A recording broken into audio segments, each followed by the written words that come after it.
여러분 안녕하세요. 식품 영양학을 같이 공부하고 있습니다. 목차를 먼저 보도록 하겠습니다. 건강한 식생활부터 소화와 흡수, 탄수화물, 지질, 단백질, 에너지 대사, 수용성 비타민, 지용성 비타민에 대해서 배워봤고요. 이번 시간에는 무기질만 남았는데요. 다량 무기질과 미량 무기질로 나누었는데 다량 무기질을 먼저 알아보는 시간을 가져보도록 하겠습니다. 제9장 다량 무기질이고요. 다량 무기질의 주제를 보니까 첫 번째는 무기질을 소개하고요. 대표적인 무기질이죠. 칼슘과 인, 마그네슘, 나트륨, 칼륨, 염소, 황의 순서대로 알아보도록 하겠습니다. 다량 무기질은 총 7개입니다. 먼저 첫 번째 시간인 제9장 1강을 보면은요. 무기질을 소개하고 칼슘과 인, 마그네슘에 대해서 알아보도록 하겠습니다. 그러면은 본격적으로 들어가기 전에 지난 시간에 배운 수용성 비타민과 지용성 비타민, 즉 비타민에 대해서 복습을 안 해볼 수가 없는데요. 비타민이 워낙 중요하기 때문에 다시 한번 알아보자는 의미에서 알아보도록 하겠습니다. 비타민은 열량 영양소처럼 에너지를 생성하지 않으나 체내 대사 조절에 관여하는 영양소로서 생명을 유지하고 성장을 위해서 미량을 필요로 하는 유기화합물입니다. 비타민은 체내에서 전혀 합성되지 않으나 필요량 만큼 충분히 합성되지 않으므로 식사에서 반드시 공급돼야 하는 필수 영양소로 화구조와 생리 기능이 다양합니다. 먼저 물에 녹는 수용성 비타민 9개와 물에 녹지 않는 지용성 비타민 4개인데요. 중요한 부분만 간단하게 외워보자는 의미에서 짚고 넘어가도록 하겠습니다. 첫 번째 티아민은요, 비타민 B1이라고 부르면서 부족 질환으로서는 각기병이 있습니다. 두 번째 리보플라민은요, 비타민 B2로서 입 안과 관련되어 있는 구각염과 피부염증이 초래될 수 있습니다. 세 번째 니아신은요, 다른 말로 니코틴산이라고 하고 치매와 관련되어 있고 포디, 펠라그라와 관련이 있습니다. 네 번째 판토텐산은요, 피로와 관련돼 있고 두통과 수면장애와 관련이 있습니다. 비오틴은요, 탈모와 관련이 있는 수용성 비타민으로서 황을 함유하고 있는 비타민입니다. 다음으로는 비타민 B6라고 불리우는 피리독신은요, 빈혈과 관련이 있으며 과잉의 부작용으로는 손떨림이 있습니다. 일곱 번째 수용성 비타민으로는요, 엽산이 있는데요. 엽산은 다른 말로 폴라신이라고 하고 부족 시에는 단백질 손상을 초래할 수 있습니다. 비타민 B12는요, 코발아민이라고 불리우며 악성 빈혈과 관련이 있다는 거 기억해 두시기 바랍니다. 바지락이 많다고 말씀드렸습니다.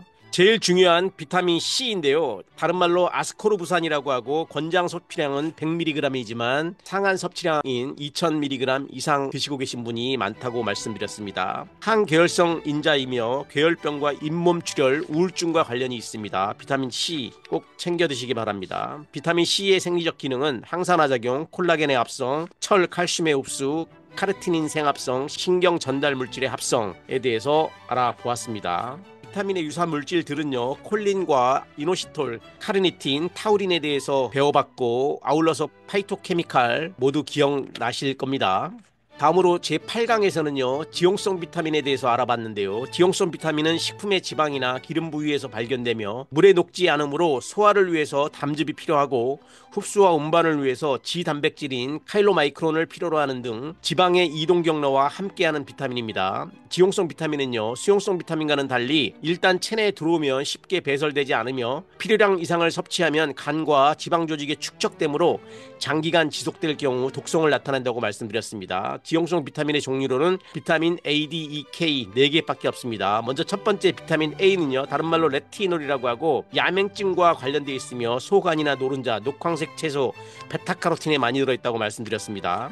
비타민 A의 생리적 기능은요, 시각 회로와 세포 분화, 치아와 골격의 성장과 발육, 항산화 작용과 관련이 있습니다. 마지막으로 다섯 번째로는 면역 기능이 있다라고 말씀드렸습니다. 두 번째로 비타민 D는요, 햇빛과 관련이 있으며 골격 형성을 합니다. 생선과 달걀에 많이 있고 관련된 질환은 구루병입니다. 햇볕을 30분 이상 노출을 시켜야 되겠습니다. 생리적 기능으로는 골격 형성, 혈중 칼슘의 향산성 유지가 있습니다. 결핍증으로는 곱추병이라고 불리우는 구루병입니다. 세 번째는요, 토코페롤로 불리우는 비타민 E인데요. 식물성 기름에 많이 들어있죠. 얘부터 자손을 낳는다라는 뜻으로서 생리적 기능은 항산화 기능이 있습니다. 마지막으로 비타민 K는요, 녹황색 채소이며 출혈과 관련되어 있고 비타민 K는 혈액 응고의 필수적인 영양소로 퀴논류에 속하는 화합물이다 라고 배웠습니다. 이 정도로 간단하게 수용성 비타민과 지용성 비타민, 즉 비타민에 관련된 핵심 사항을 알아봤습니다. 그럼 본격적으로 다량 무기질에 대해서 알아보겠습니다. 먼저 다량 무기질의 수업의 목표를 알아보면요. 나는 건강한 식생활 영위를 위해서 다량 무기질을 이해할 수 있다. 우리가 궁극적으로 공부하고 돈을 버는 목적이 건강한 삶의 영위를 하기 위한 것이기 때문에 다량 무기질도 열심히 공부하셔서 여러분의 삶의 질에 윤활유가 되는 역할을 했으면 하는 바람입니다. 이번 시간에는 무기질을 소개하고 칼슘과 인 순서대로 시간을 보면서 진행하도록 하겠습니다.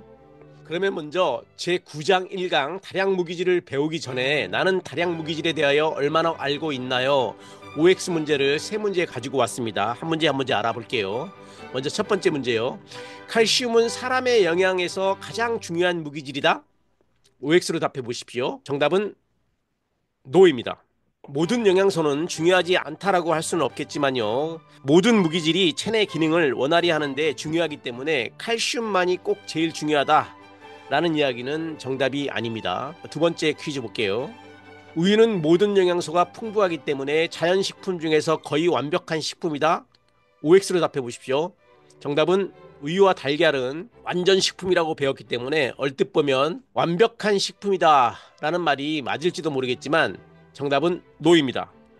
우유는 모든 영양소가 풍부하게 있으나 철 함량은 적은 편이므로 적절한 철분 공급원이 되지 못하기 때문에 완벽한, 즉 완전한 영양소는 존재하지 않는다고 생각하시면 되겠습니다. 정답은 NO입니다. 마지막 세 번째 퀴즈요. OX로 답해 보시기 바랍니다.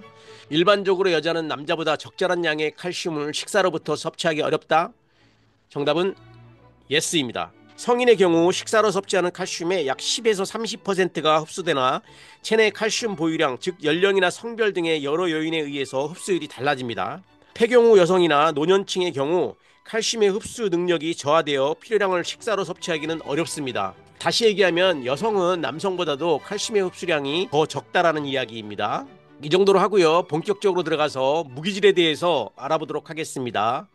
먼저 무기질의 정의, 즉 무기질을 소개하려고 하는데요. 무기질은 인체를 구성하는 원소 중 유기물의 구성 원소인 탄소나 수소, 산소, 질소를 제외한 원소들을 총칭하는 것으로 대부분이 한 개의 화학 원소로 이루어진 금속 물질입니다. 이 무기질은요, 체중의 약 4 내지 5%를 차지하는데요. 상당히 많습니다. 어느 정도냐면요, 체중이 70kg인 성인의 경우 2.8에서 3.5kg 정도가 들어있습니다. 이처럼 무기질은 탄소를 함유하지 않으므로 에너지를 생성할 수는 없으나 체내 여러 생리 기능의 조절 및 유지에 필수적인 요소입니다. 이 정도로 무기질에 대한 소개를 마치고요. 무기질의 분류 및 체내 분포에 대해서 알아보도록 하겠습니다. 무기질은 체내 함량과 필요량에 따라서 다량 무기질과 미량 무기질로 분류하게 됩니다. 체내 무기질의 분포를 살펴보면 칼슘과 인의 전체 무기질의 4분의 3을 차지하고 칼슘이나 황, 나트륨, 염소, 마그네슘이 나머지의 4분의 1을 차지합니다. 그 외 미량으로 철, 구리, 요오드 등이 혈액과 각 기관에 들어있습니다. 그림 9-1에서 보는 바와 같이요. 무기질의 체내 분포도를 보면은 우리가 하루 필요량이 100mg 이상인 무기질을 다량 무기질로 정의하였고 100mg 이하인 것을 미량 무기질로 구분했는데 다량 무기질은 칼슘과 인, 칼륨, 황, 나트륨, 염소, 마그네슘 이 8가지로 구성되어 있습니다. 막대 그래프에서 보시는 바와 같이 칼슘과 인이 다량 무기질의 대부분을 차지하고 나머지는 비교적 작습니다. 우리가 하루 필요량이 100mg 이하인 미량 무기질은 철, 망간, 구리, 요오드 등 금은동부터 여러 가지의 무기질이 들어 있습니다. 마지막 제일 작은 이 요오드의 양을 보면은 0.00004% 정도로 소량 들어있기 때문에 미량 무기질로 구분을 한 것입니다. 이처럼 체내 함량과 필요량에 따라서 다량 무기질과 미량 무기질로 분류합니다. 그러면은 다량 무기질과 미량 무기질의 구분을 다시 한번 해 볼게요. 먼저 다량 무기질은 말씀드렸듯이 하루 필요량이 100mg인 무기질, 즉 8가지라고 말씀드렸는데요. 칼슘과 인, 마그네슘, 나트륨, 염소, 칼륨, 황입니다. 여러분 가로 안에 들어있는 원소 기호 요 정도는 여러분들 수준에서는 반드시 아실 거라고 믿습니다.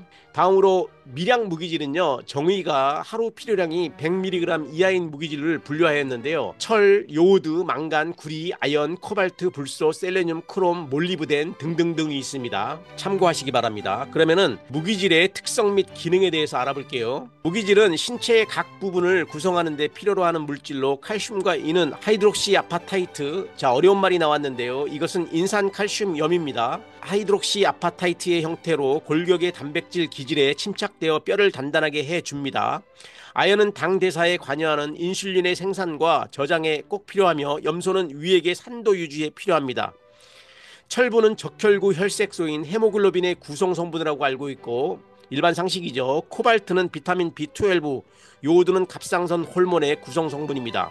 또한 여러 호르몬의 조효소의 합성에 칼슘과 마그네슘, 구리, 철 등이 이용됩니다. 정리해서 말씀드리면 인체를 구성하는 무기질은 하나도 필요하지 않는 것이 없다라고 생각하시면 되겠습니다. 두 번째, 그러면은 무기질의 조절작용에 대해서 알아볼게요. 무기질은 여러 대사 반응에 반응하거나 반응 속도를 조절합니다. 그림에서 보는 바와 같이요, 동화작용, 즉 이화작용과 관련이 있는데요. 포도당을 글리코겐으로 바꾼다든지 지방산을 지질로 바뀐다든지 아미노산을 단백질로 바뀌는 등 동화작용과 관련돼 있고요. 포도당과 지방산, 아미노산을 TCA 회로에 의해서 CO2라든지 H2O, 에너지에 관련된 이화작용을 한다라는 것입니다. 이처럼 효소작용을 촉매하는 작용을 합니다.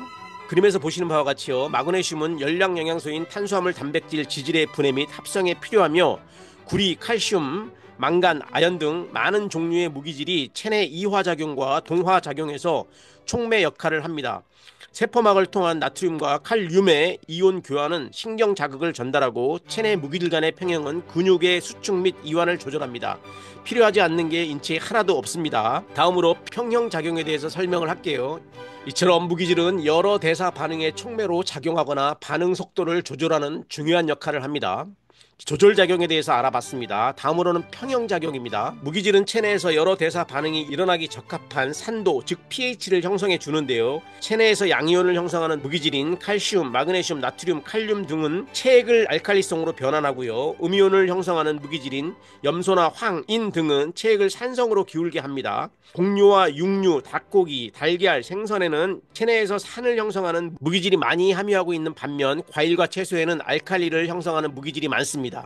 신맛이 나는 과일은 산성을 나타내리라 생각하지만 과일의 신맛을 내는 물질은 체내에서 완전히 대사되는 유기산으로서 체액의 산도에는 영향을 미치지 않습니다. 우유는 알칼리를 형성하는 칼슘과 산을 형성하는 인을 둘 다 가지고 있으므로 중성입니다. 그러나 인체는 체액의 산도를 pH 7.35에서 7.45로 일정하게 중성으로 유지하며 항산성을 유지하기 때문에 섭취하는 식품이 산성이건 알칼리성이건 거의 영향을 받지 않습니다. 제2장 소화와 흡수에서 인체의 pH에 대해서 공부했던 기억이 나는데요. 인체는 산성과 알칼리성의 균형은 신체의 pH 수준을 적절히 유지하는 것이며 이는 건강에 큰 영향을 미칠 수 있습니다. 우리 인체는 보통 오토매틱 형식으로 pH 3.5에서 7.45 범위를 유지해야 하며 그 범위를 벗어나면 다양한 건강에 문제가 발생될 수 있다고 말씀드렸던 기억이 납니다. 이처럼 체액은 세포 내액과 세포 외액으로 구분하는데요. 세포 내액의 체액 교환은 반투막인 원형 질막을 통해서 이루어집니다.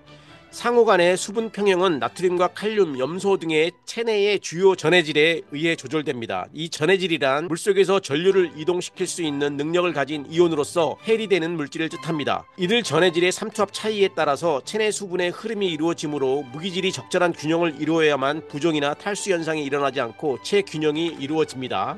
체액의 산 알칼리 평형에 대해서 좀 더 설명을 하겠습니다. 인체의 혈액은 항상성을 유지하여 중성에 가까운 알칼리성으로 pH 7.4 전후입니다. 이러한 산성과 알칼리 평형이 깨져서 혈액이 산성으로 기울어지면 산증이라고 하며 알칼리성으로 기울어지면 알칼리증이라고 합니다. 우리가 요리를 배우는 사람으로서 식재료를 다루는 직업을 가진 사람으로서 산성식품과 알칼리성 식품에 대해서 알아야 하고요. 중성식품이 어떤 것인지도 알아야 한다고 생각을 합니다. 하나하나 알아볼게요. 먼저 산성식품인데요. 이것은 몸 안에서 산화, 연소되고 남은 무기질 성분의 수용액이 산성을 띠는 식품으로서 유황이나 인, 염소가 많은 식품이 이에 해당됩니다. 빨간색의 밑줄을 쳤듯이요. 산성식품의 종류는 치즈나 달걀, 노른자, 어패류, 육류, 아스파라거스 같은 채소류, 김이나 곡물, 홍차 등이 있습니다. 산성도가 높은 식품으로는요, 달걀, 노른자와 닭고기, 오징어, 쌀겨, 현미 등이 있고, 약간의 산성을 띠는 식품은 버터나 아스파라거스 등이 있습니다. 반대로 알칼리성 식품은요, 몸 안에서 산화 연소되고 남은 무기질 성분의 수용액이 알칼리성을 띠는 식품으로 칼슘, 칼륨, 마그네슘 같은 양이온을 형성하는 무기질이 많은 식품이 이에 해당됩니다. 알칼리성 식품의 종류는요, 우유나 달걀, 흰자, 두부, 강낭콩, 채소인데요, 아스파라거스나 대파는 제외합니다. 과일, 검은색을 제외한 해조류, 굴, 버섯류, 포도, 포도주, 커피, 녹차 등이 있습니다. 알칼리도가 높은 식품은요, 시금치나 표고버섯, 강낭콩, 미역, 다시마 등이 있습니다. 약 알칼리성을 띠는 식품으로는 우유와 두부, 포도주, 커피 등이 있습니다. 우리가 일반적으로 식재료의 가격이 비싸고 입맛에 딱딱 달라붙는 육류인 산성식품을 많이 먹기 때문에 인체가 산화되는 경우를 많이 봅니다. 그렇기 때문에 될 수 있는 대로 산성과 알칼리성을 띠기 위해서 알칼리성 식품을 많이 먹어야 된다고 생각을 합니다. 다음으로는 중성지방인데요. 설탕이나 지질 등 무기질 함량이 없는 식품은 중성지방에 해당됩니다. 자, 음식을 다룰 때 내 앞에 있는 이 식재료가 산성식품인지 알칼리성 식품인지 중성식품인지 알아야 된다는 것을 다시 한번 강조드립니다. 무기질에 대한 일반적인 소개와 무기질에 대한 내용을 설명을 드렸고요. 일일 필요량이 100mg인 무기질, 즉 다량 무기질 7가지를 본격적으로 알아보도록 할게요. 먼저 칼슘입니다. 칼슘은 체내에서 가장 많이 존재하는 무기질로서 체중의 1.5에서 2%를 차지합니다.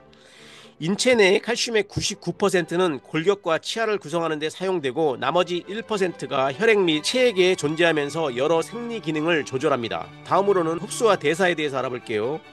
먼저 흡수인데요. 성인의 경우 식사로 섭취하는 칼슘의 약 10에서 30%가 흡수되나 생각보다 많이 흡수되지 않네요.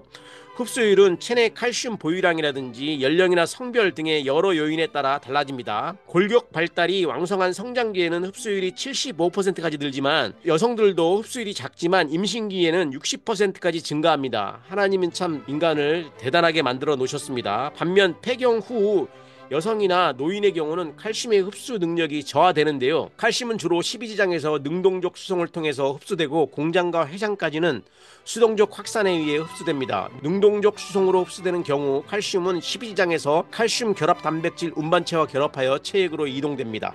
그러면 칼슘 흡수에 영향을 미치는 요인에 대해서 알아볼게요. 흡수를 증진시키는 요인은 소장 상부의 산성 환경, 다시 얘기하면 소장 위쪽에 산성의 환경이면 흡수율을 증진시킨다는 것이죠. 흡수를 증진시키는 요인 중에 하나가 유당이고요. 비타민 D와 비타민 C도 흡수를 증진시키는 요인입니다. 말씀드렸듯이 성장기와 임신기에도 흡수가 증진이 되고요. 식사 내 칼슘과 인이 비슷한 비율로 들어오면 흡수율이 높아집니다. 정상적인 소화관 운동이라든지 아미노산, 즉 니신이나 아르기닌이 있으면 흡수를 증진시키는 요인이 되고 부갑상선 호르몬도 흡수를 증진시키는 요인이 됩니다.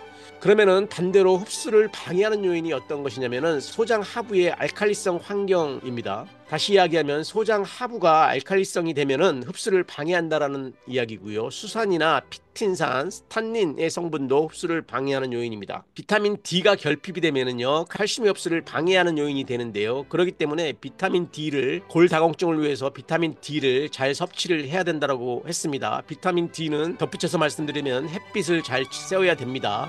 다음으로 과량의 식이섬유소가 있으면 흡수를 방해하는 요인이 되고요. 과량의 인이나 철분, 아연도 방해하는 요인입니다. 여성의 폐경은 에스트로겐이 감소하기 때문에 칼슘의 흡수를 방해해서 골다공증을 초래하고요. 노령기에도 노화의 현상으로서 칼슘의 흡수에 영향을 미칩니다. 우리 식단도 흡수를 방해하는데요. 고지방 식사는 배제를 해야 되겠습니다. 이처럼 칼슘의 흡수를 증진시키는 요인들은 칼슘은 산성 용액에서 효과적으로 용해되므로 장내 산성 환경은 칼슘의 흡수를 용이하게 해줍니다. 유당은 유산균에 의해 젖산으로 바뀌어 장을 산성화시킴으로써 칼슘의 흡수를 돕습니다. 비타민 D는 십이지장의 점막 세포에 있는 칼슘 결합 단백질 운반체의 합성을 촉진하여서 칼슘의 흡수를 증진시키며 비타민 C는 칼슘의 이온화를 촉진하여 칼슘의 흡수를 증가시킵니다. 다시 말씀드리면 골다공증을 예방하기 위해서 비타민 C의 섭취와 햇볕의 노출이 필요하겠습니다. 식사 내 칼슘과 인의 비율에 따라서 칼슘의 흡수와 이용률도 차이가 나는데요. 일반적으로 칼슘과 인의 비율이 1대 1일 때는 칼슘의 흡수가 최대인 반면에 인의 공급량이 칼슘보다 많아지면 불용성의 인산칼슘을 형성하여 칼슘이 흡수되지 않고 대변으로 배설됩니다. 그러므로 식사의 칼슘과 인의 비율이 1대 2가 넘지 않도록 하는 것이 바람직합니다. 다음으로는 흡수를 방해하는 요인을 설명드릴게요. 수산은 소화관에서 칼슘과 결합하여 불용성염인 수산칼륨을 형성함으로써 칼슘의 흡수를 방해하는데, 수산은 주로 시금치나 무청, 근대 등과 같은 녹색 채소와 과일에 다량 함유되어 있습니다. 피틴산도 수산과 마찬가지로 소화관에서 칼슘과 결합하여 불용성염인 칼슘 피틴산을 형성함으로써 칼슘의 흡수를 방해하는데요. 이 피틴산은 곡류의 외피에 다량 함유되어 있습니다. 다량의 지질이나 식이섬유는 칼슘과 함께 불용성 화합물을 형성하여 대변으로 배설되므로 칼슘의 흡수를 방해하는 요인이 됩니다.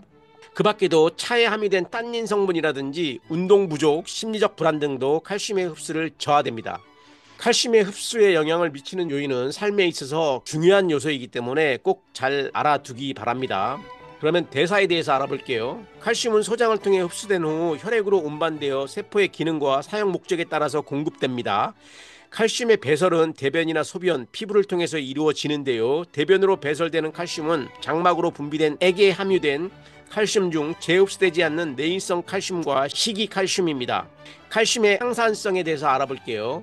혈중 칼슘 농도의 9 내지 11mg 데시리터로 항상 일정한 수준으로 유지되는데요. 부갑상선 호르몬과 칼시토닌 그리고 비타민 D가 칼슘의 항산성을 조절합니다. 혈액 내의 칼슘의 농도가 정상 이하로 떨어지면 부갑상선 호르몬이 분비되어서 골격 조직으로부터 칼슘을 나오게 하는 동시에 신장에서 칼슘의 재흡수를 증가시킴으로써 혈중 칼슘 농도를 증가시킵니다.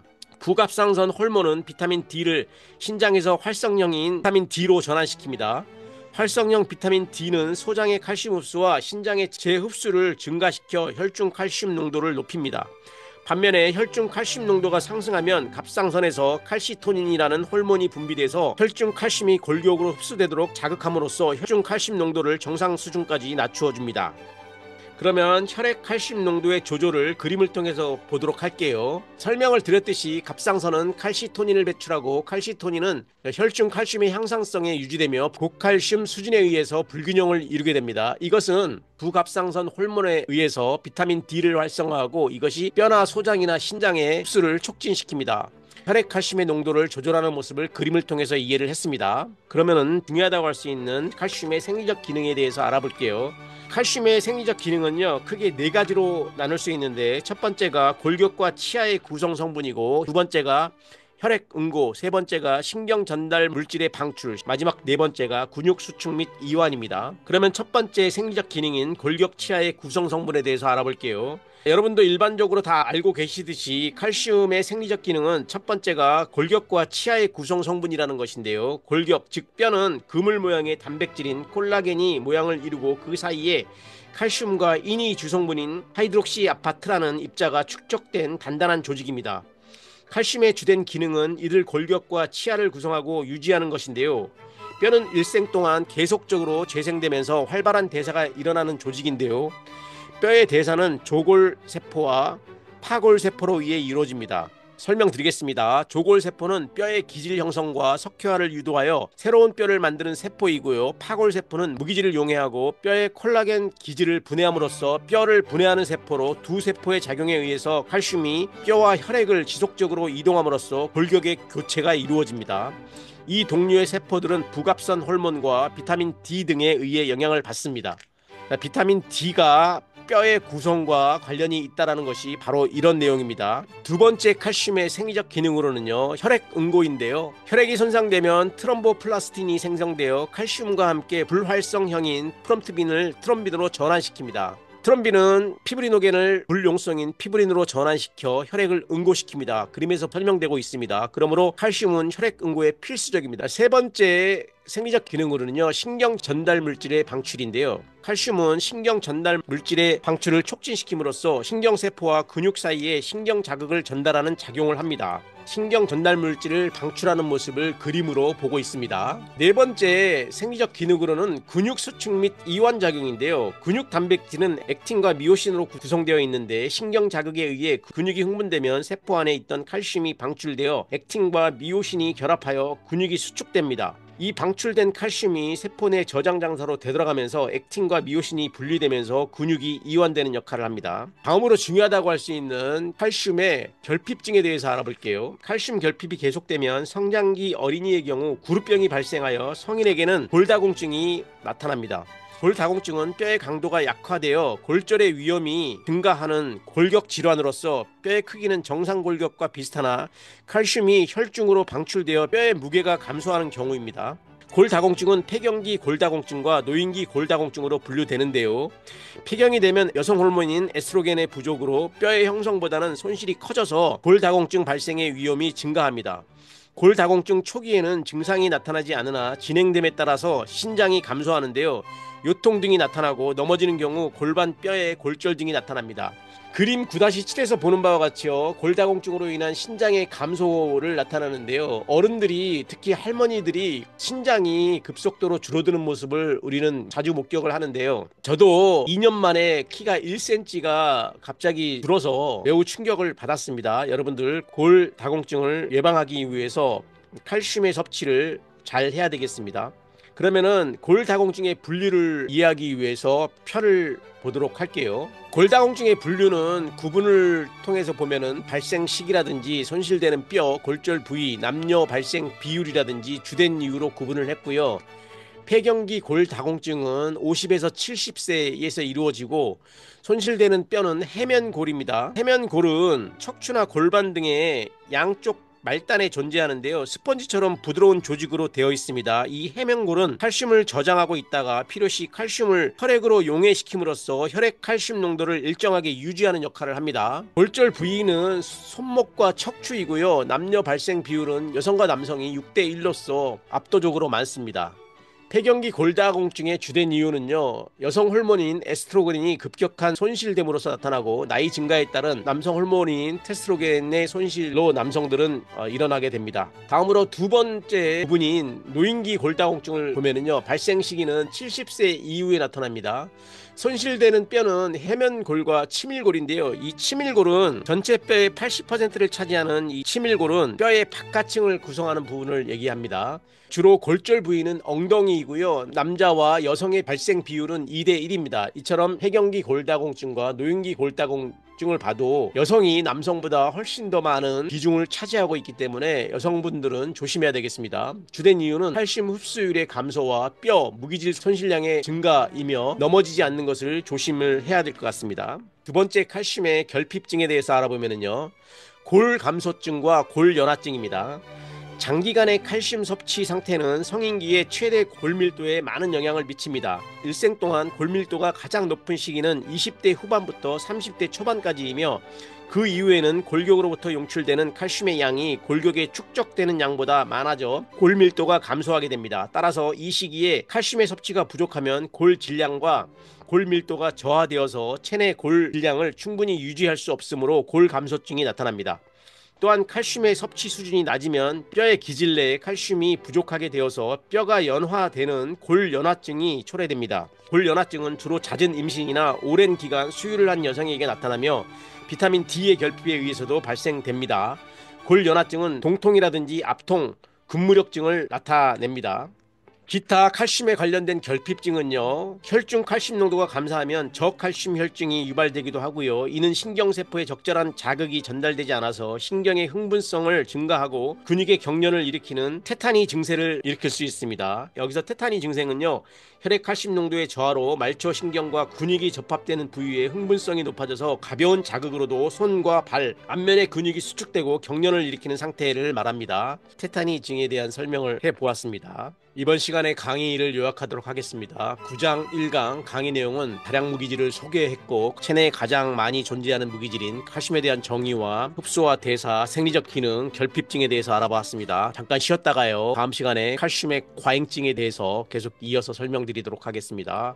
수고했습니다. 다음 시간에 뵙겠습니다. 여러분 안녕하세요. 제9장 두 번째 강의 다량 무기질에 대해서 공부하고 있습니다. 지난 시간에 무기질의 정의에 대해서 알아봤고요. 다량 무기질과 미량 무기질에 대해서도 구분해 보았습니다.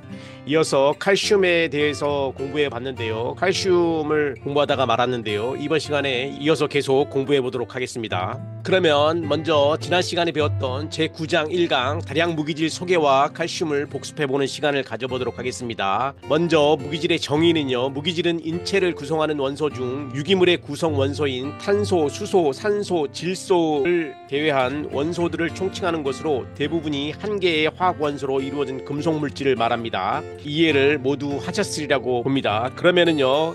본격적으로 들어가서 무기질의 가장 대표적인 칼슘에 대해서도 공부해 보았는데요. 칼슘은 체내에 가장 많이 존재하는 무기질로서 우리 체중의 1.5에서 2%를 차지합니다. 70%가 물인 것을 감안하면은 적지 않은 양인데요. 인체 내의 칼슘의 99%는 골격과 치아를 구성하는 데 사용되고 나머지 1%가 혈액 및 체액에 존재하면서 여러 생리작용을 조절한다고 이야기했습니다.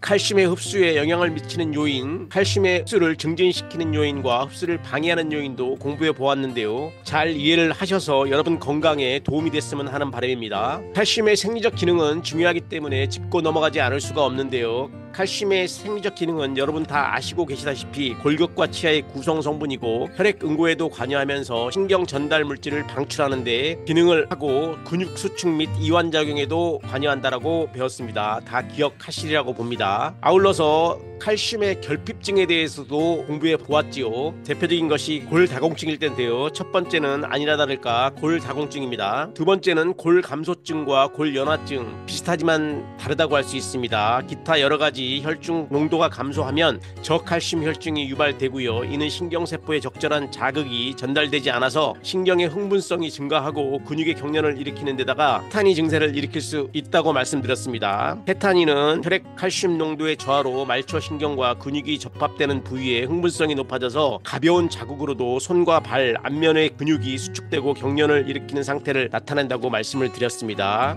기억해 두시기 바랍니다. 여기까지 공부를 했는데요. 이번 시간에 본격적으로 제9장 2강 다량 무기질을 배우기 전에 나는 다량 무기질에 대하여 얼마나 알고 있나요?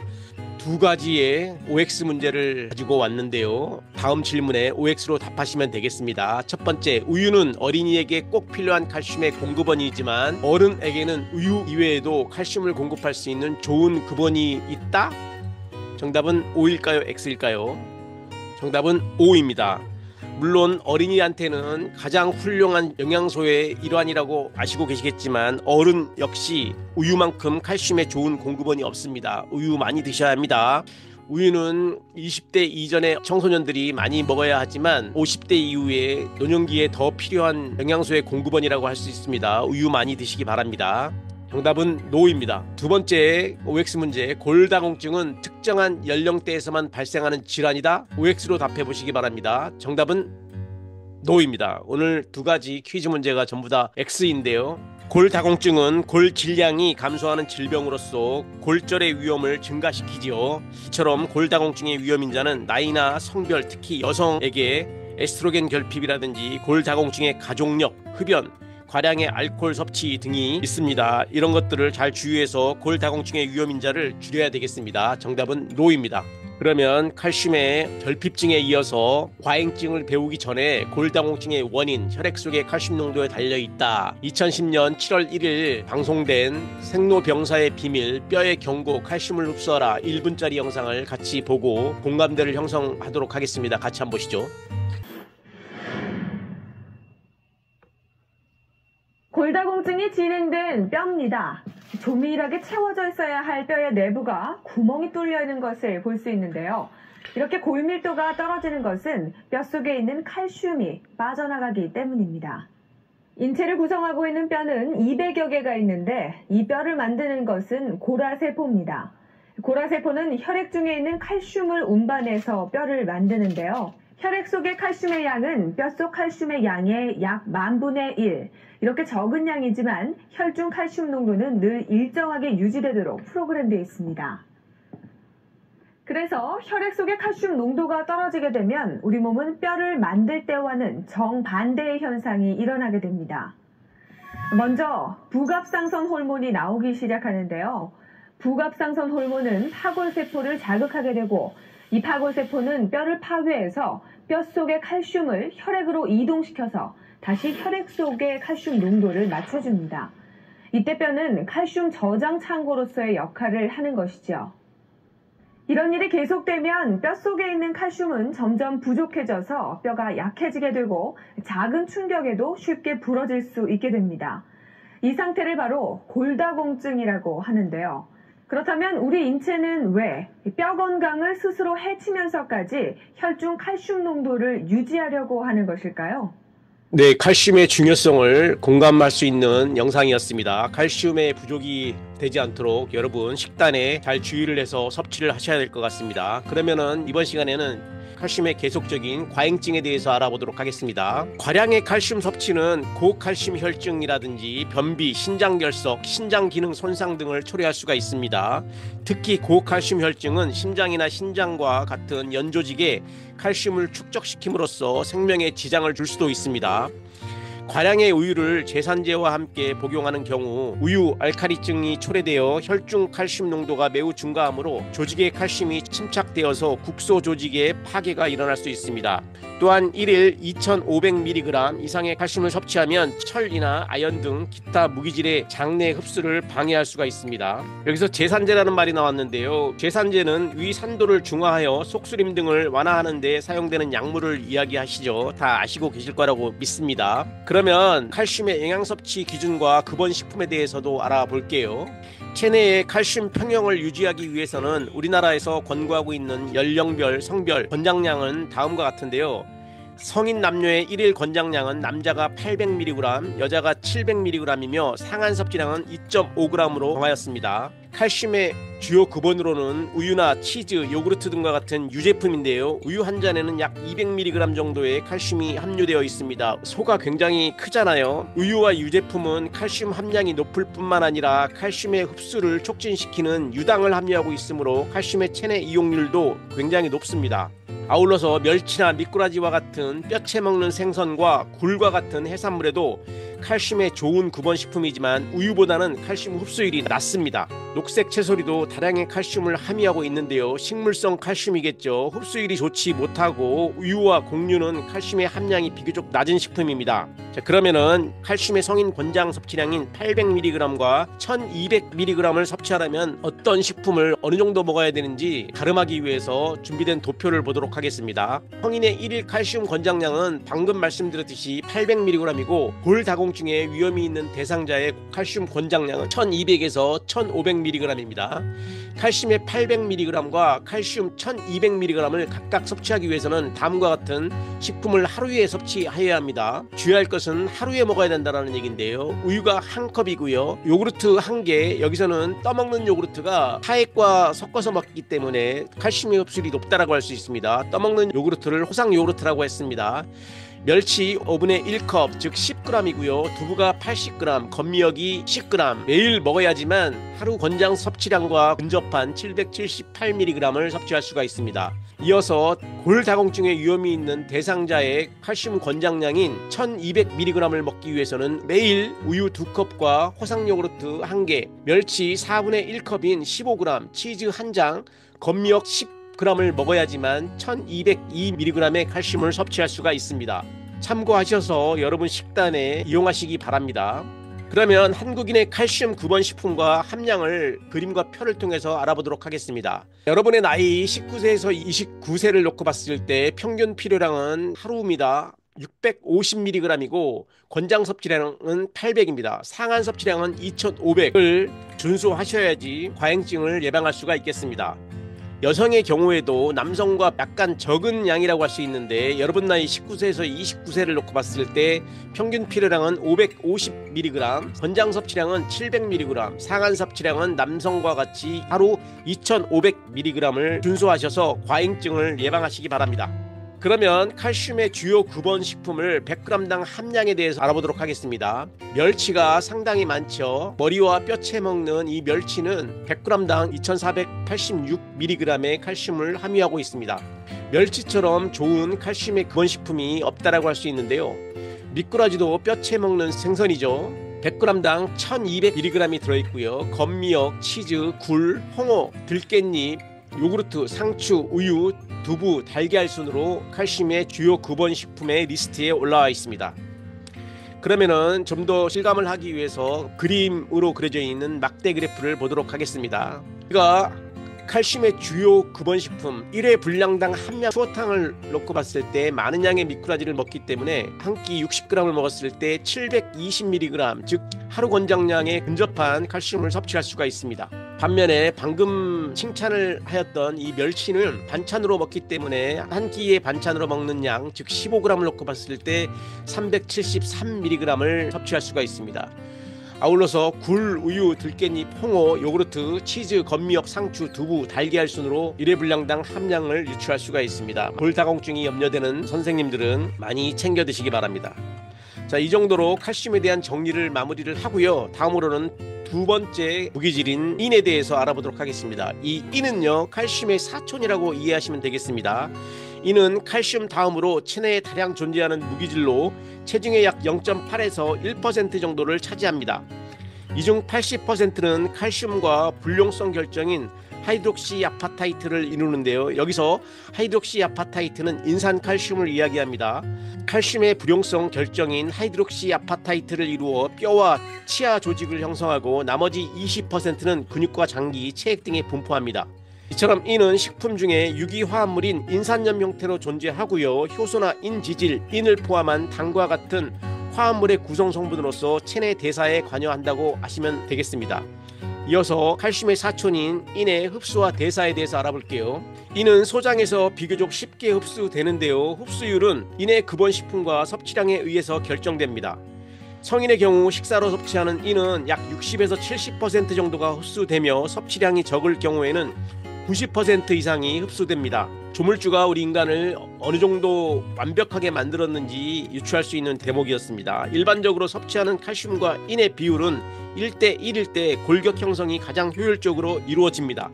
체내 인의 양은 흡수율에 의한 것보다는 주로 신장을 통한 배설로서 조절하는데요. 부갑상선 호르몬은 신장에서 인의 재흡수를 감소시키고 비타민 D는 인의 재흡수를 높여줍니다. 여러분 햇볕 많이 쏘여야 합니다. 장으로 흡수되지 않는 인은 대변으로 배설되는데요. 식사 중 칼슘과 인의 비율 중 하나가 과량이면 다른 하나는 대변으로 더 많이 배설됩니다. 인의 흡수는 여러 요인에 의해 증가되기도 하고 저해되기도 합니다.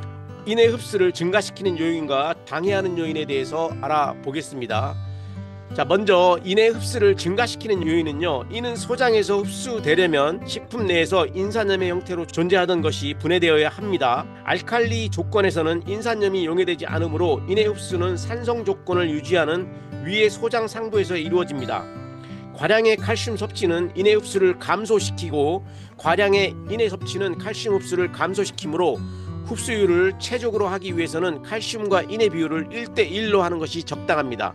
다음으로 인의 흡수를 방해하는 인자를 보면은요, 다른 무기질을 다량 섭취하면 인이 이들과 불용성염을 만들어 장내의 인의 흡수를 방해하게 됩니다. 그러므로 마그네슘이나 알루미늄 등이 포함된 제산제는 장에서 인과 결합하여 인의 흡수를 감소시킬 수 있습니다. 부갑상선 호르몬은 소변을 통한 칼슘 배설을 감소시키지만 소변을 통한 인의 배설은 증가시키는 역할을 합니다. 표 9-6에서 보는 바와 같이 인의 흡수에 영향을 미치는 인자를 보기 좋게 정리하여 보았는데요. 정리해서 다시 한번 얘기하면 흡수를 증지시키는 인자는 소장의 산성 환경이기 때문에 알칼리성 음식을 많이 먹어야 되겠습니다. 식사 내에 칼슘과 인의 비슷한 비율이 흡수를 증진시키는 인자이고 반대로 방해하는 인자는 마그네슘과 알루미늄이 포함된 제산제라고 했습니다. 아까 설명드렸듯이 제산제는 위산도를 중화하여 속쓰림 등을 완화하는 데 사용되는 약물을 이야기합니다. 모든 약물은 부작용을 초래할 수 있다는 거 명심하시기 바랍니다. 그럼 다음으로서는 인의 생리적 기능에 대해서 알아볼게요. 우리가 영양학을 공부하는 데 있어서 생리적 기능이 중요하다고 계속 강조를 하고 있는데요. 내가 섭취했을 때 어떠한 영향을 인체에 미치는지를 알고 먹어야 한다는 의미에서 생리적 기능을 잘 공부하셔야 된다고 할 수 있습니다. 정리해서 먼저 얘기하면은요, 인의 생리적 기능은 칼슘과 비슷한데요. 첫 번째로 골격과 찌아의 구성과 에너지 대사, 세 번째로는 비타민 및 효소의 활성화, 네 번째로는 신체의 여러 물질의 구성 성분, 다섯 번째로는 완충작용인데요. 인의 생리적 기능이 5가지로 많습니다. 하나하나 알아볼게요. 첫 번째, 골격과 치아의 구성 성분인데요. 체내 인의 85%는 칼슘과 결합하여 하이드록시아파타이트, 인산칼슘이라고 말씀드렸죠. 이것의 형태로 골격과 치아를 구성합니다. 골격에 존재하는 칼슘과 인의 비율은 일반적으로 2대1이며 칼슘과 인의 균형이 맞지 않으면 뼈의 석회화가 잘 일어나지 않습니다. 두 번째, 에너지 대사인데요. 체내 에너지의 생산 및 저장은 ATP와 크레아틴, 인산 등의 인산화된 구성물에 의해서 이루어지는데요. 여기서 크레아틴은 아미노산의 유사물질로 주로 근육 에너지 공급에 중요한 역할을 하며 아르기닌이라든지 글래신, 메타오닌으로부터 합성이 됩니다. 이처럼 이는 ATP라든지 방금 말씀드린 크레아틴, 인산 등의 형태로 고에너지 인산 결합을 하며 에너지가 필요로 할 때 인산 ATP에 의해서 이탈되어 ADP를 형성하여 에너지를 방출하게 됩니다. 또한 에너지 전달에 관련된 조효소와 결합함으로써 에너지의 저장 및 이용에 관여한다는 거 기억해 두시기 바랍니다. 세 번째 생리적 기능은요, 비타민 및 효소의 활성화인데요. 체내에서 이는 인산염의 형태로 존재하는데요. 효소의 인산화에 의해서 활성 또는 비활성 형태로 전환됩니다.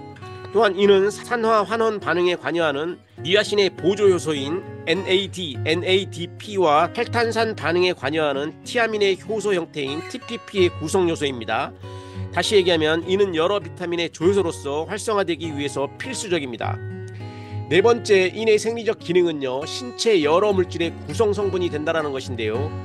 이는 유전 정보의 저장과 전달을 담당하는 DNA라든지 RNA 등 핵산의 구성 성분이며 인지질의 구성 요소로서 세포막과 지단백질의 형성에 필요한 물질입니다. 그래서 우리 인간의 사체가 아무리 오래되었다 그래도 가장 오래 남는 포장의 뼈로 인해서 DNA를 추출할 수 있는 것입니다. 마지막 인의 생리적 기능의 5번째로서는요, 완충작용인데요. 이는 혈액과 세포 내에서 인산과 인산염의 형태로 산과 알칼리의 평형을 조절하는 완충작용을 합니다. 체액이 산성화되면 수소이온과 결합하고 알칼리화가 되면 수소이온을 방출함으로써 체액의 산 알칼리 균형을 유지하게 됩니다. 그럼 다음으로 인의 결핍증에 대해서 알아볼게요.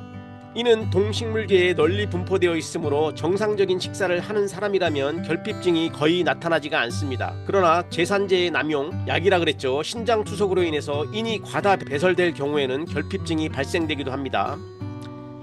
인이 결핍되면 ATP 등이 합성되지 않아서 신경, 근육, 골격, 혈액 및 신장 기능에 이상이 나타날 수 있습니다. 특히 어린이의 경우에는 성장 부진과 뼈의 기형이 나타날 수 있고 성인의 경우에는 골다공증이 일어날 수가 있습니다. 이어서 과잉증에 대해서 알아볼게요. 신장은 혈액에 인이 과량 존재하는 경우 이를 충분히 제거할 수 있기 때문에 정상적인 경우에는 문제가 되지 않습니다. 하지만 심각한 심부전 환자에게는 과잉증이 나타날 수 있습니다. 신장 기능이 떨어진 경우에는 식품으로 섭취하는 인도 고인산 혈증을 유발하여 근육경련증이 일어날 수가 있습니다. 또한 칼슘의 섭취량이 적고 인의 섭취량이 많은 식사를 계속하게 된다면 부갑상선 호르몬도 농도가 증가하고 뼈의 교체 속도가 증가하면서 골 질량과 골 밀도가 감소함으로써 골절이 생길 수가 있습니다. 마지막으로 인의 영양 섭취 기준과 급원식품에 대해서 알아보겠습니다. 우리나라 성인 남녀의 일일 권장량은 700mg으로서 칼슘의 권장량과 비슷하다는 것을 알 수가 있습니다. 인의 상한 섭취량은 성인의 경우 최대 무독성량인 3.5g으로 하였습니다. 이는 거의 모든 식품에 들어있습니다. 특히 단백질 함량이 풍부한 어육류와 난류, 우유 및 유제품, 곡류에 많이 함유하고 있습니다. 그러면은 한국인의 인급원식품과 함량을 알아보도록 할게요. 보시는 바와 같이 한국인의 1일 인섭취 기준은 여러분 나이 남자 19세에서 29세의 평균 필요량은 하루 580mg이고요. 권장 섭취량은 700mg입니다. 상한 섭취량은 700mg으로 칼슘과 비슷한데요. 인의 상한 섭취량은 2500인 칼슘보다 훨씬 많게 3500이 상한 섭취량으로 정하고 있습니다. 여성도 마찬가지로 여러분 나이 19세에서 29세 놓고 봤을 때 남성과 같이 580과 700mg이 평균 필요량과 권장 섭취량이고요. 상한 섭취량도 3,500으로 정하였습니다. 이어서는 임신부와 수유부는 대동소이합니다. 다음으로 인의 주요 구본식품을 100g당 함량을 통해서 알아볼게요.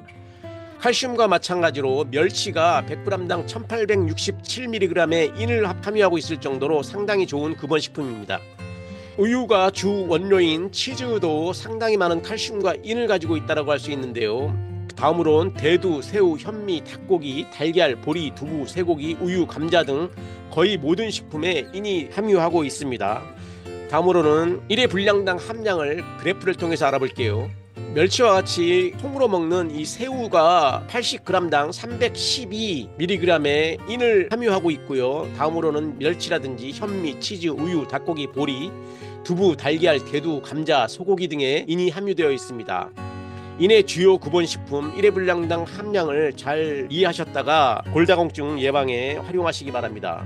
자, 이것으로써 칼슘과 인에 대한 공부를 정리를 하고요. 세 번째 무기질인 마그네슘에 대해서 알아볼게요. 마그네슘은 동식물의 모든 체세포에 존재하는 양이온으로서 체중이 60kg인 성인의 경우는 체내에 약 20에서 28g 정도의 마그네슘을 함유하고 있으며 대부분의 칼슘 및 인과 결합하여 뼈에 존재하고 나머지는 근육과 같은 연조직에도 존재합니다. 20에서 28g이 어느 정도가 되는지 감이 안 오실 텐데요. 여러분 식사를 하시는 한 스푼을 우리가 30g으로 생각을 하시면 되겠습니다. 그러면은 마그네슘의 흡수와 대사에 대해서 알아볼게요.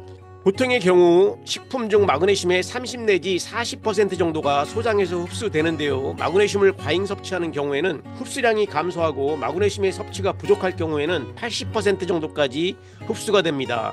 조물주님 대단하십니다. 흡수 기전은 단순 확산 또는 능동 수송에 의해서 이루어지는데요. 혈중 마그네슘의 농도는 신장의 재흡수율을 조정함으로써 일정하게 유지됩니다. 마그네슘의 배설은 대부분 담즙을 통해서 일어나면서요. 나머지는 소변과 땀으로도 마그네슘이 빠져나갑니다. 대변을 통해 배설되는 마그네슘의 대부분은 흡수되지 않아서 식이 마그네슘이라고 합니다. 그러면 마그네슘의 생리적 기능에 대해서 알아볼게요. 마그네슘의 생리적 기능은 크게 네 가지로 이야기할 수가 있는데요. 첫 번째는 골격과 치아의 구성 성분입니다. 칼슘과 인과 마찬가지로 마그네슘은 칼슘 및 인과 복합제를 형성하기 때문에 골격과 치아를 구성합니다. 두 번째로 에너지 대사인데요. 마그네슘은 미토콘드리아에서 ATP를 생성하는 과정에서 마그네슘 ATP 복합체를 이루어서 ATP의 구조직을 안정화시키는 역할을 합니다. 세 번째로는 세포의 신호 전달인데요. 마그네슘은 세포막을 통해서 칼슘 및 칼슘 등의 이온 전달에 관여하고 신경의 흥분과 근육 수축, 신장의 정상적인 리듬에 영향을 줍니다. 아울러서 마그네슘은 칼슘과 상반된 작용을 하기도 하는데요. 마그네슘은 근육을 이완시키고 신경을 안정시키는 반면 칼슘은 근육을 긴장시키고 신경을 흥분시키는 효과가 있습니다.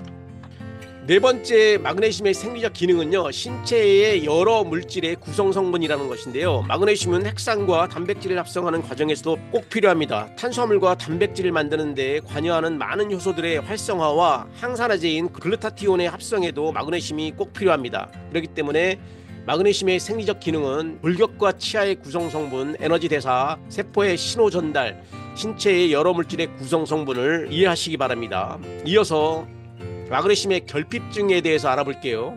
일반 상식으로 봤을 때 마그네슘이 결핍하게 되면 눈이 살짝 떨린다든지 하는 증상을 우리가 상식적으로 알고 있는데요. 이 마그네슘은 식품에 널리 분포되어 있으므로 균형 잡힌 식사를 하는 건강한 성인에게서는 결핍 증상이 나타나는 경우가 드뭅니다. 그러나 지속적인 설사라든지 흡수 장애, 증후군 등의 위, 장관 질환을 앓고 있거나 당뇨나 장기간의 이뇨제 복용으로 인해 소변으로 배설되는 마그네슘의 양이 증가하는 경우 또는 알코올 중독자의 경우 마그네슘 결핍증이 일어날 수가 있습니다. 혈중 마그네슘 농도가 급속히 저하되어서 세포 외액의 다른 무기질의 균형이 깨지면 신경 자극 전달과 근육의 수축 및 이완 작용이 조절되지 않아서 신경과 근육에 심한 경련 증세가 나타날 수가 있습니다. 마그네슘의 결핍이 심해지면 뼈의 성장 장애와 골다공증을 초래할 수가 있습니다.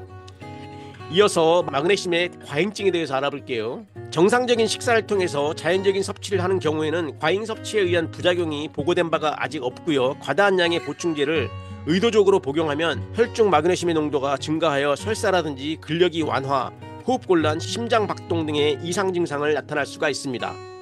그러면은 마그네슘의 영양 섭취 기준과 급원식품에 대해서 알아볼게요. 우리나라 성인 남녀의 1일 마그네슘 권장량은 남녀 각각 360mg과 280mg이고 식품 외 급원으로 섭취한 마그네슘의 상한 섭취량은 350mg으로 정하였습니다. 마그네슘은 자연계에 널리 분포하여 있으면서 주요 급원식품은 전곡류라든지 두류, 채소류 등입니다. 시금치와 같은 녹색 채소는 마그네슘을 많이 함유하고 있으나 그 속에 함유되어 있는 수산과 피틴산 성분에 의해서 효율이 감소된다고 할 수 있습니다. 그러면은 한국인의 마그네슘 급원식품과 함량을 알아보도록 할게요. 이것이 1일 마그네슘 섭취 기준을 나타낸 도표인데요. 남자의 경우 여러분 나이 19세에서 29세의 평균 필요량은 300mg 하루이고요. 권장 섭취량은 360mg 하루입니다. 상한 섭취량은 350이고요. 여성의 경우도 동일합니다. 여기서 임신부와 수유부는 2인분이기 때문에 항상 추가로 더 영양을 섭취해야 된다는 것을 상식적으로 아시고 계시기 바랍니다. 그러면 마그네슘의 주요 급원식품을 표를 통해서 보도록 하겠습니다. 검역이 100g당 901mg으로 상당히 많고요. 우리나라가 예부터 삼면이 바다이기 때문에 풍부한 미역을 먹어왔기 때문에 마그네슘의 부족이 없는 민족이라고 할 수가 있겠습니다. 멸치가 304mg, 대두, 고춧가루, 들깻잎, 현미, 시금치, 두부, 보리, 바나나, 고구마, 감자 순으로 마그네슘의 주요 급원식품입니다. 그러면은 1회 분량당 함량을 도표를 통해서 알아볼게요.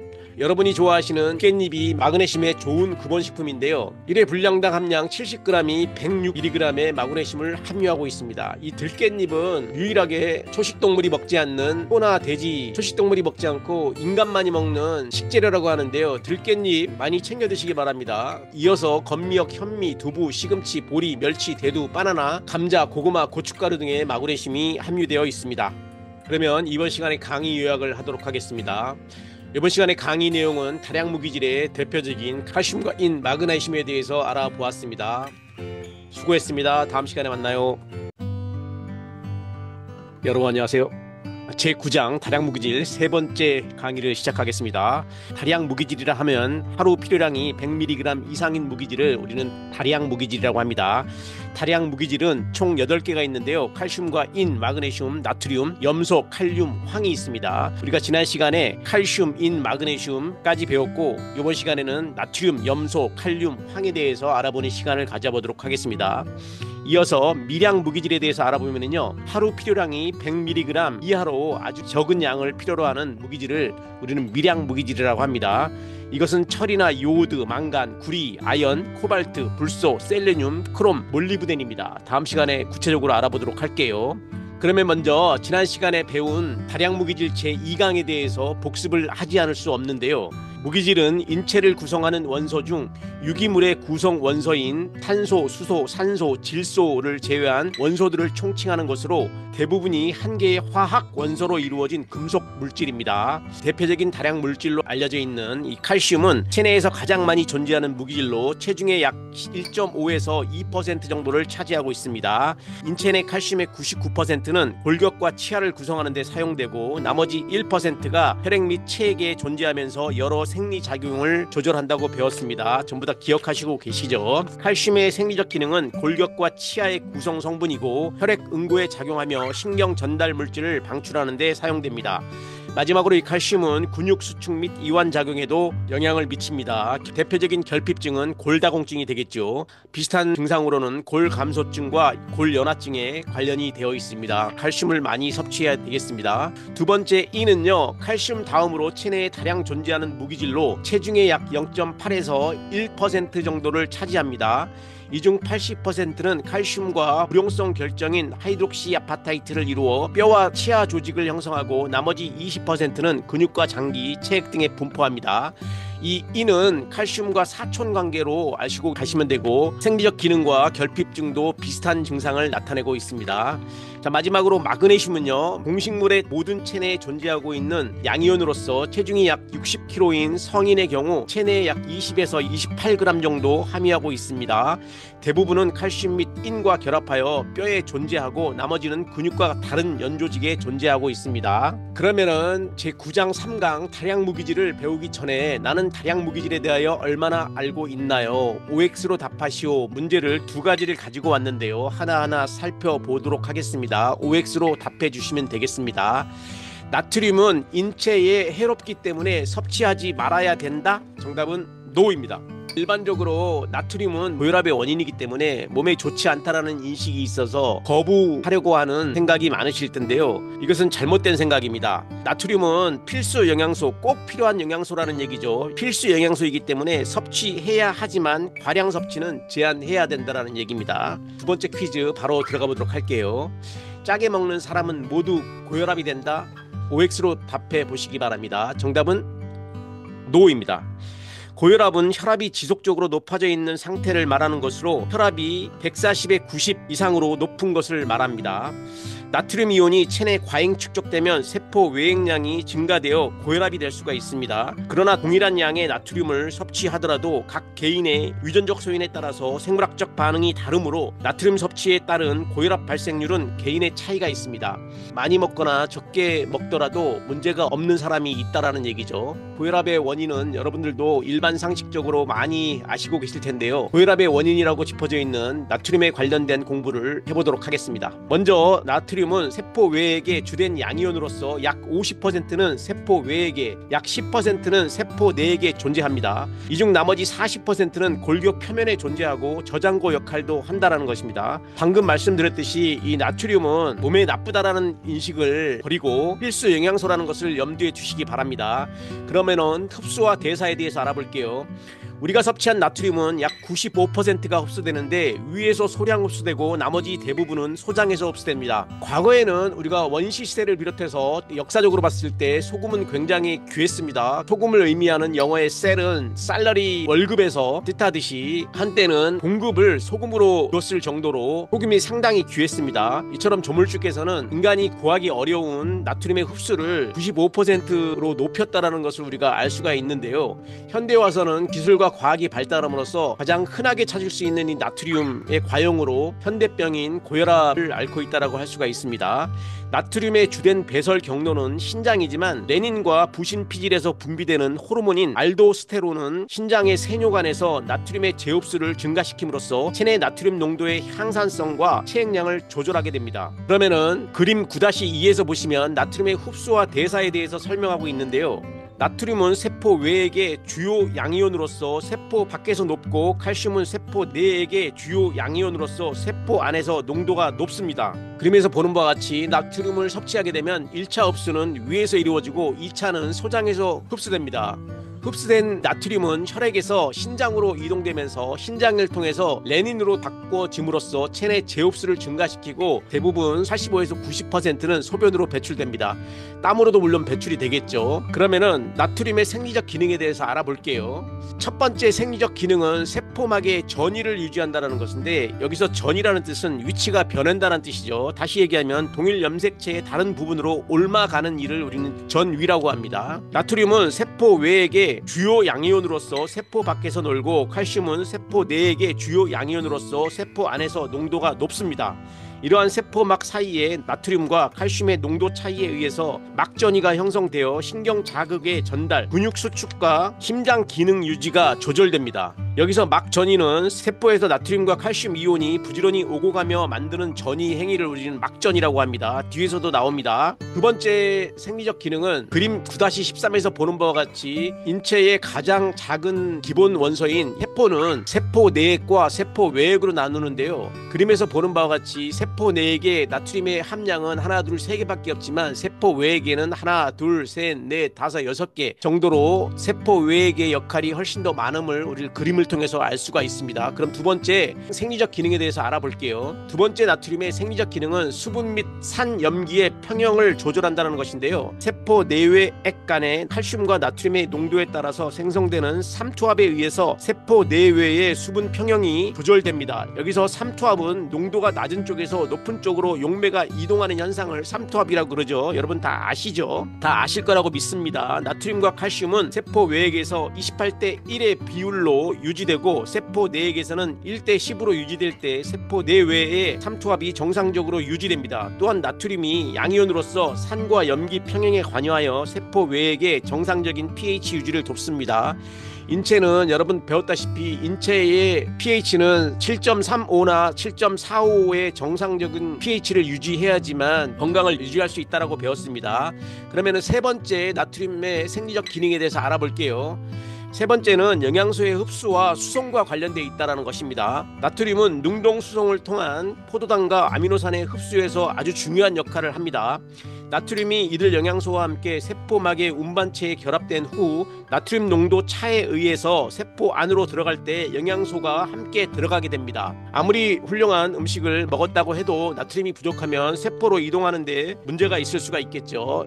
그러면은 중요하다고 할 수 있는 나트륨 결핍증에 대해서 알아보도록 할게요. 모든 나트륨은 대부분의 식품에 함유되어 있고 조리 과정에서 첨가되기도 하며 신장에서 재흡수되기 때문에 결핍증이 거의 나타나지 않습니다. 지금이야 소금이 흔하기 때문에 여러분들은 느끼지 못하시겠지만 과거에 소금이 귀했기 때문에 소금을 재흡수하는 기능을 조물주가 만들었다고 생각을 하고 있습니다. 그러나 나트륨의 섭취가 심하게 제한하거나 심혈관계, 신장 질환 치료를 받는 경우에는 결핍증이 나타나기도 하는데요. 부신피질의 기능이 저하된 경우에는 세포 외액의 나트륨 농도가 낮아져서 체액이 세포 내로 이동하고 혈액량이 감소하여서 혈압이 낮아지게 됩니다. 나트륨이 결핍되면 무기력이나 메스꺼움, 구토, 짜증, 어지러움증이 나타나게 되며 저나트륨 혈증이 심하면 혼수와 사망을 초래할 수 있습니다. 중요한 필수 영양소 중에 하나가 나트륨이라는 것입니다. 그러면 반대로 요즘 현대 시대에 나트륨의 남용으로 발생할 수 있는 나트륨 과잉증에 대해서 알아보도록 하겠습니다. 나트륨을 장기간 과잉으로 섭취하는 경우 고나트륨 혈증과 고혈압을 일으키며 위암과 위궤양의 발병률을 증가시킬 수 있습니다. 여기서 여러분들이 잘 알고 있는 현대의 성인병인 고혈압에 대해서 알아보면요, 고혈압은 혈압이 지속적으로 높아져 있는 상태를 말합니다. 즉 정상 혈압이 일반적으로 120에 80이라는 것을 알고 있는데요, 그것에 비해서 혈압이 140이 넘어간다든지 아랫혈압이 90 이상으로 높은 상태가 지속되면 우리는 고혈압으로 진단을 합니다. 이처럼 고혈압 상태가 지속되면 심장병이나 뇌졸중, 신장병을 유발할 수 있게 되므로 지속적인 식사 조절과 행동 수정을 통한 스트레스 조절, 규칙적인 운동 등이 필요합니다. 여기서 고혈압의 식사 원칙에 대해서 짚고 넘어가겠습니다. 우리는 무엇보다도 고혈압을 예방하기 위해서 식단을 활용하는 것이 가장 합리적인 방법인데요, 무엇보다도 정상 체중을 유지하는 것이 중요합니다. 두 번째로는 술과 담배를 가급적 피하고요, 콜레스테롤과 포화지방산의 섭취를 줄이는 것도 고혈압을 예방하는 방법 중에 하나라고 할 수가 있습니다. 다음으로는 염분 섭취를 줄이는 것인데요, 이제 지식이 아닌 상식이 되었습니다. 나트륨 함량을 줄이기 위해서 염분의 섭취를 줄이기 바랍니다. OECD 국가 중에서 발효식품이라든지 저장식품을 많이 먹는 우리 대한민국이 고혈압의 발생 빈도가 제일 높다는 것을 염두에 두시기 바랍니다. 마지막 다섯 번째로는 식이섬유를 충분히 섭취하시기 바랍니다. 식이 섭취는 변비를 예방할 뿐더러 나트륨 함량을 같이 왼쪽 오른쪽으로 같이 들고 나가기 때문에 나트륨의 함량을 줄이는 아주 좋은 근원이 된다라는 것입니다. 식이섬유를 충분히 섭취하시기 바랍니다. 그러면 나트륨의 영양 섭취 기준과 근원 식품에 대해서 알아볼게요. 건강을 유지하는 데 필요한 성인의 하루 나트륨 최소 필요량은 500mg이지만 실제로는 나트륨의 결핍증보다는 과잉 섭취가 문제가 됩니다. 여러분 다 동감하시죠? 나트륨의 과량 섭취는 고혈압을 유발할 수 있으므로 우리나라에서는 하루 나트륨 충분 섭취량을 1.5g으로 정하고 만성 질환의 위험을 감소하기 위해 하루 섭취가 2.3g을 넘지 않도록 권장합니다. 이것을 2.3g을 소금으로 환산했을 경우에는 5.75g이 되는데요, 우리가 작은 티스푼 한 스푼을 우리가 3g으로 정했을 때 작은 티스푼으로 2스푼을 먹으면 안 된다는 얘기입니다. 우리나라 사람들이 실제로 섭취하는 소금의 양은 15에서 25g으로 섭취를 줄이는 것을 권장하고 있습니다. 아까도 말씀드렸듯이 OECD 국가 중에서도 가장 많은 소금을 섭취하고 있죠.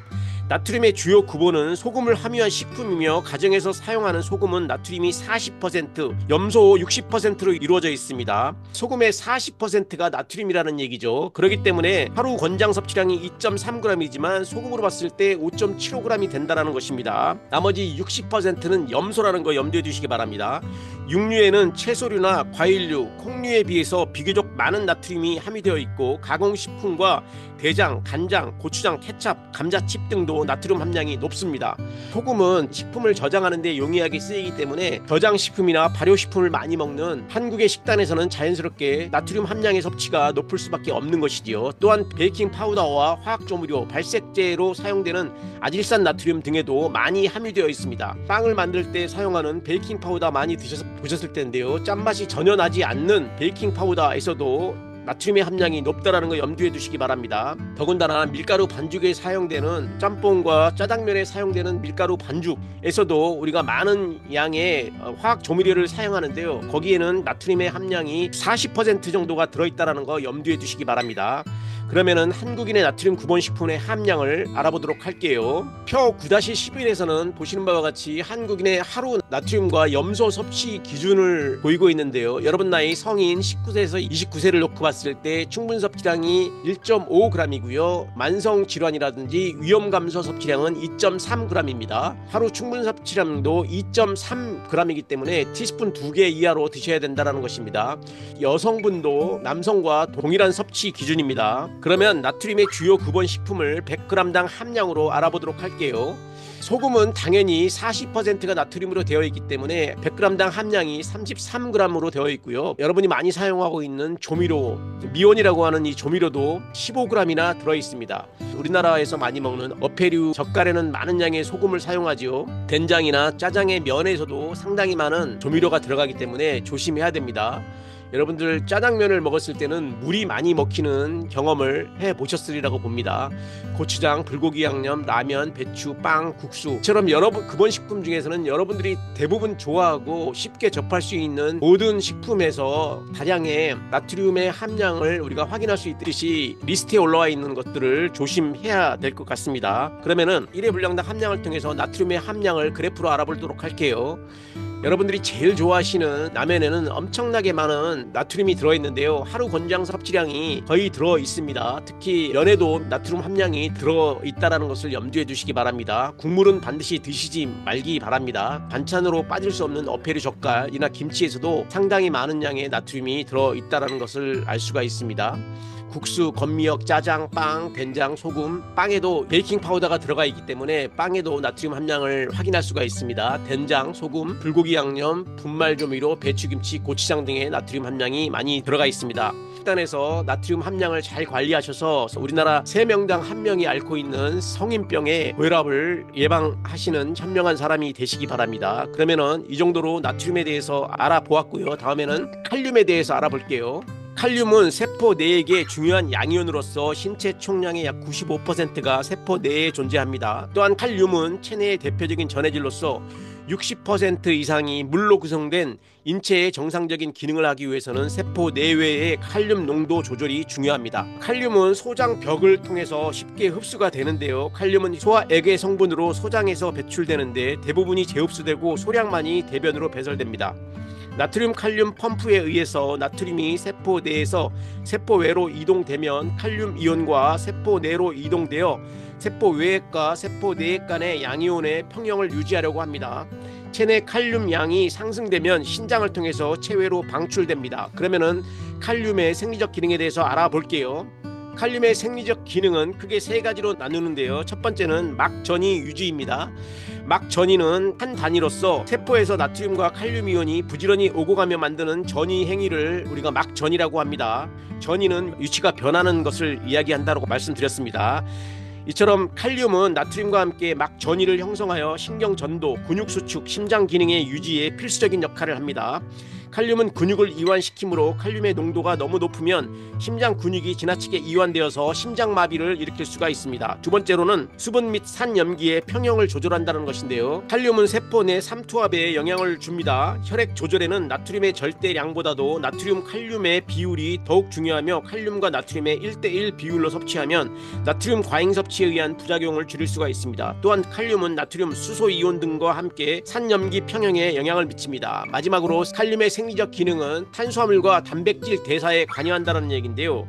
칼륨은 글리코겐과 단백질의 합성에 필요합니다. 혈당이 글리코겐으로 전환될 때 칼륨과 함께 저장하므로 글리코겐이 빠른 속도로 저장될 때 적정량의 칼륨이 공급되지 못하면 저칼륨 혈중이 초래될 수가 있습니다. 또한 칼륨은 세포 단백질 내에 질소를 저장할 때도 필요합니다. 이어서 칼륨의 결핍증에 대해서 알아보도록 할게요. 건강한 상태에서는 칼륨의 결핍증이 나타나지 않지만 지속적인 구토와 설사, 장기간 칼륨 제한 식사, 알코올 중독중, 이뇨제 복용, 심각한 영양실조, 수술 등에 의해서 칼륨이 결핍되게 된다면 저칼륨 혈증과 칼륨 결핍증이 발생될 수가 있습니다. 저칼륨 혈증 시에는 근육이 약화된다든지 호흡 기능이 약화되고 복부가 팽창되고 소화 기능이 약화되고 심장 이상 등의 증세가 나타날 수가 있습니다. 심한 저칼륨 혈증은 근육 이완에 장애를 가져와 근육마비나 부정맥을 유발시킬 수가 있습니다. 조심하시기 바랍니다. 네 번째, 칼륨의 과잉증에 대해서 알아볼게요. 신장 기능이 정상이면 일상 식사에서 섭취하는 정도로는 칼륨의 과잉증이 나타나지 않으나 신장 질환 시에는 혈중 칼륨의 농도가 상승하여 고칼륨 혈증이 나타날 수가 있습니다. 고칼륨 혈증 시 심장 박동이 느려지므로 부정맥을 일으키게 되어 심부전이 일으킬 수 있습니다. 심부전은 바로 사망할 수 있는 위험한 질환입니다. 그러면은 영양 섭취 기준과 급원식품에 대해서 알아볼게요. 칼륨에 대한 특별한 권장량은 정해져 있지 않으며 성인의 하루 충분 섭취량은 3.5g 정도입니다. 나트륨보다 약간 낮네요. 칼륨은 동식물성 식품에 널리 분포되어 있으므로 여러 가지 식품을 섭취하는 경우는 칼륨이 충분히 공급됩니다. 대표적인 칼륨의 급원식품으로는 고구마나 감자, 육류, 토마토, 시금치, 바나나 등에 있습니다. 한국인의 칼륨 급원식품과 함량을 알아보도록 할게요. 표 9-13을 보시면 한국인의 하루 칼륨 섭취 기준이 나와 있는데요. 여러분 나이 19세에서 29세 여성 동일합니다. 하루 충분 섭취량은 3.5g입니다. 3.5g은 작은 티스푼 한 개의 양을 3g으로 생각하시면 되겠습니다. 그러면 칼륨의 주요 급원식품에 대해서 알아볼게요. 이것은 100g당 함량을 나타내고 있는데요. 대두에 칼륨의 함량이 상당히 많이 들어 있습니다. 이외에도 시금치나 참외, 고구마, 닭고기, 바나나, 감자, 배추, 돼지고기, 토마토, 복숭아, 우유에 있는데요. 영양 성분이 거의 없다라고 알려져 있는 이 참외 성분에 칼륨이 많이 들어 있음을 우리가 알 수가 있습니다. 그러면은 1회 분량당 함량을 도표를 통해서 알아볼게요. 방금 말씀드린 참외에 많이 들어있음을 우리가 표를 통해서 알 수가 있습니다. 참외를 통해서 칼륨의 섭취를 도와야 되겠습니다. 이것으로써 칼륨에 대해서 알아봤고요. 다음에는 염소에 대해서 알아볼게요. 염소는 세포 외액의 중요한 음이온으로서 주로 나트륨과 칼륨 이온의 짝 이온으로서 작용합니다. 염소는 체내에 널리 분포되어 있으며 위액에 다량 존재하고 나트륨과 결합하여 소금의 형태로 섭취하게 됩니다. 흡수와 대사에 대해서 알아볼게요. 염소는 나트륨, 칼륨과 함께 소장에서 흡수되며 주로 소변으로 배설되고 소량이 땀으로 배설됩니다. 또한 염소는 나트륨과 함께 알도스테론의 작용으로 신장에서 재흡수됩니다. 알도스테론은 무기질의 호르몬의 이름입니다. 그러면은 염소의 생리적 기능에 대해서 알아볼게요. 염소는 수소 이온과 결합하여 염산을 형성하는데요. 염산은 위액의 중요 구성 성분으로 펩시노겐을 활성형인 펩신으로 전환시킵니다. 펩시노겐은 펩신의 원체이지요. 펩신은 위액의 분해 요소이고요.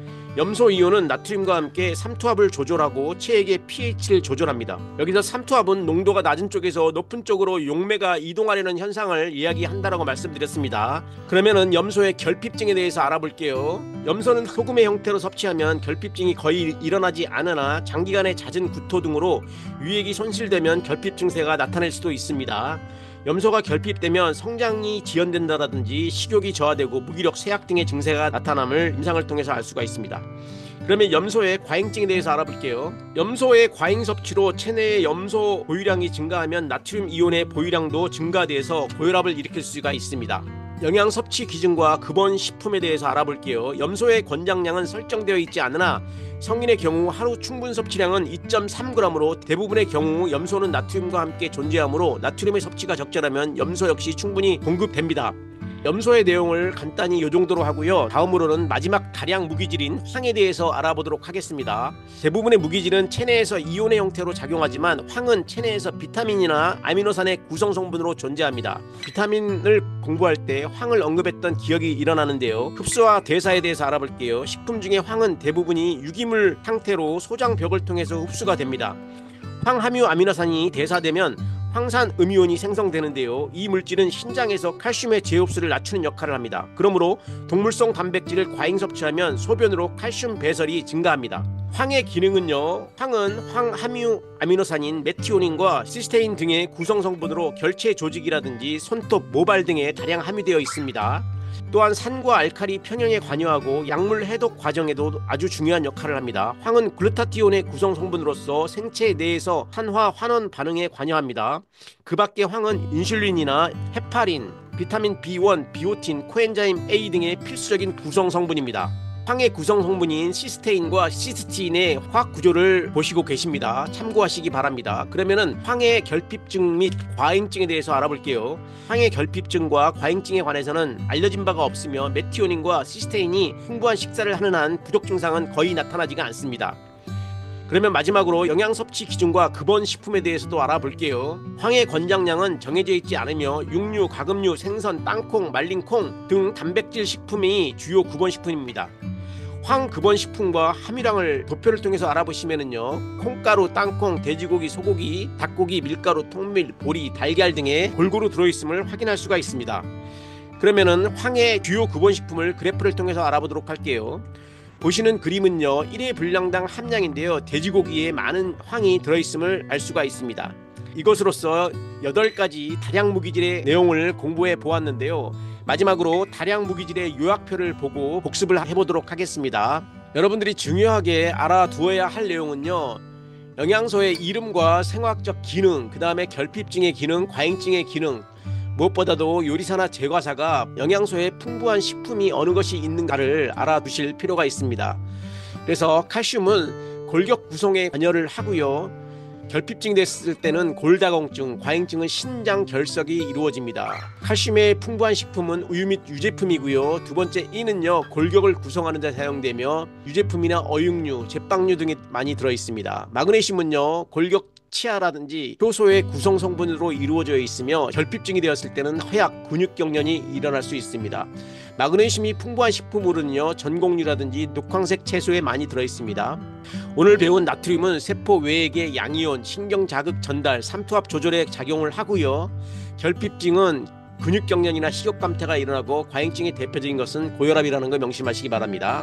5번째로는 칼륨은요, 불규칙한 심장박동이나 식욕 상실의 결핍증이 나타날 수가 있으며 과잉증으로서는 신장 기능이 이상이 올 수가 있습니다. 시금치나 호박, 바나나 등에 칼륨이 많이 들어 있습니다. 염소는 유아의 경우 혼수 상태가 이루어질 수 있고요, 나트륨과 결합하여 고혈압을 발생하는 과잉증이 유발될 수가 있습니다. 소금과 같이 식탁염에 많이 들어있고요. 마지막으로 8번째로 황은 세포 단백질 및 비타민의 구성 성분으로서 약물의 해독작용에 관여를 합니다. 황이 결핍증은 거의 나타나지 않고 과잉증도 흔하지 않습니다. 이 황이 들어있는 식품은 고기류 같은 단백질 식품에 많이 들어있음을 염두에 두시기 바랍니다. 이것으로서 3번째 다량 무기질의 강의 내용을 요약하면, 나트륨은 세포 외액의 주된 양이온으로 나트륨의 50%는 세포 외액에, 약 10%는 세포 내액에 존재합니다. 나머지 40%는 골격 표면에 존재하며 저장소 역할을 하는 영양소입니다. 6번째로 칼륨은요, 세포 내액의 중요한 양이온으로서 신체 총량의 95%가 세포 내에 존재하고, 칼륨은 체내의 대표적인 전해질로서 60% 이상이 물로 구성된 인체가 정상적인 기능을 하기 위해서 세포 내액의 내외의 칼륨 농도 조절이 중요합니다. 7번째로 염소는요, 세포 외액의 중요한 음이온으로서 주로 나트륨과 칼륨 이온의 짝 이온으로서 작용한다는 거 염두에 두시기 바랍니다. 마지막 황은요, 대부분의 무기질은 체내에서 이온의 형태로 작용하지만 이 황은 체내에서 비타민이나 아미노산의 구성 성분으로 존재한다는 거 염두에 두시기 바랍니다. 이것으로써 다량 무기질 8개의 공부를 모두 마치도록 하겠습니다. 고생 너무 많으셨는데요, 잠깐 쉬었다가 미량 무기질에 대해서도 공부하는 시간을 가져보도록 하겠습니다. 수고했습니다. 다음 시간에 만나요. 구독과 좋아요는 영상 제작에 큰 도움이 됩니다. 이상으로 요리사 랑연구소 김강호TV 김강호였습니다. 감사합니다.